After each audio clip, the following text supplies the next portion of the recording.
All right, we are week 7. This is actually spring break, or the end of spring break.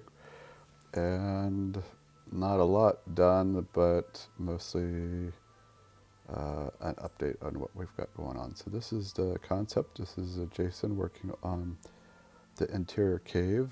There'll be a landscape out in front of this, but this is kind of the cave with textures and so forth.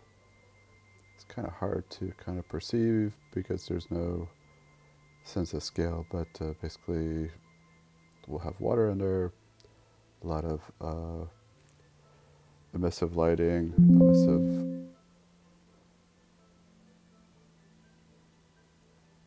and here we are for the neck and base motor design. So this has been done by Dong Su, basically kind of fleshing out this easier way for the neck to move, stronger, more reliable. So it's got this kind of a worm gear work on the bottom, going back and forth. It's a lot quieter. And then we have concept drawings for the bionic arm, or the second animatronic.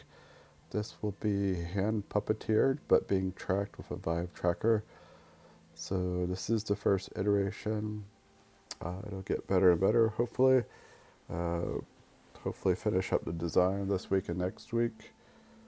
This is just the base to hold down this universal arm. Of course, nothing was standard size, so we had to kind of 3D print these things to kind of help hold the bar into place. That's just a conduit bar.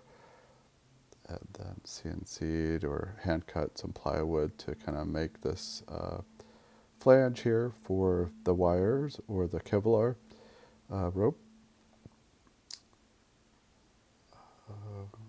We also use these kind of stanchions that kind of make them tight. So you can see how tight I got it to go across. So the Kevlar wires that you see, or Kevlar string, is going underneath to the neck. Got it pretty tight. And then here's this initial test without the head. So there's no weight on there whatsoever. The Kevlar lines are a little light. So there's a little bit of play on there, so I need to tighten them up. But for the first go round, this was pretty good.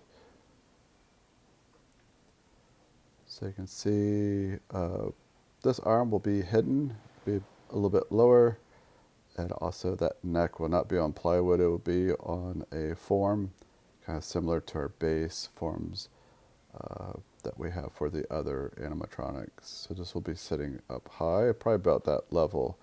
So it'll be sitting on a base and hopefully hide this gimbal that you see in my hand is. But again, this is just a start, trying to make it strong. Then I just started to mock up what it's going to look like with the head on there.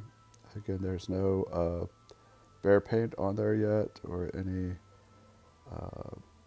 other designs on it, just to see if it could hold the weight.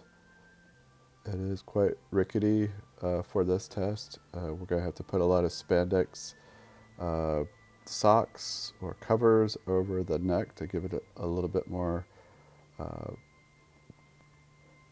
strength on when it goes out like that, but it's not falling apart, so that's a pretty good sign. Just going to go through one more iteration of this to make sure it's nice and strong. So you saw the foam was all kind of blue taped together.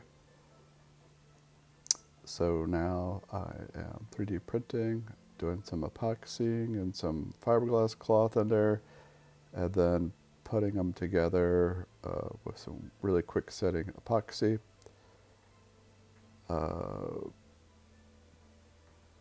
Just make sure it all comes together.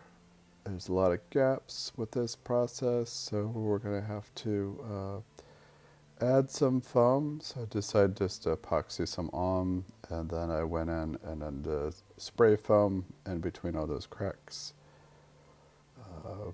But anyways, it did look good for a moment, and then I ruined it. You'll see later on. But anyways, trying to get it as light as we can. Try not to add any other weight. So we're not going to have any servos in this. We're not going to even have LED lights on this because it's just going to be too heavy. It has to be super, super light. So anyways, start to see the cutting off of the spray foam that I put on there, starting to sculpt it down, sanding it down, starting to have a pretty good silhouette.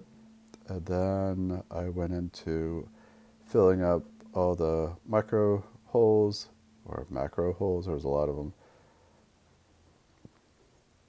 And it was looking pretty good. And then I had this really great idea to spray enamel paint onto foam, which ate it. My bad. I knew that.